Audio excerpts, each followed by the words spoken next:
ప్రార్థన దేవుని మనసును కరిగిస్తుంది. ప్రియమైన దేవుని బిడ్డలారా, నీ ప్రార్థన నేను అంగీకరించానన్నాడు. ఏమన్నాడు?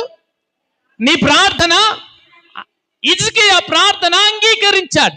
మనం అనేక సార్లు ప్రార్థనలు చేస్తూ ఉన్నాం, కానీ మనం ప్రార్థన అంగీకరించలేకపోతున్నాడు. కారణం మనలో యథార్థత లేదు, మనలో పరిశుద్ధత లేదు, మనలో దేవుని వైపు చూడలేకపోతూ ఉన్నాం.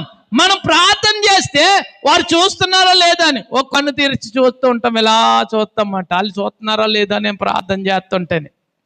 ప్రార్థనలో ప్రియమైన దేవుని బిడ్డలారా, కాబట్టి హిజ్కియా ఆయనకి వ్యాధి వచ్చింది, బాధ వచ్చింది, కష్టం వచ్చింది, ఇక మరణిస్తాడు. దేవుడే శాసనాన్ని రాశాడు.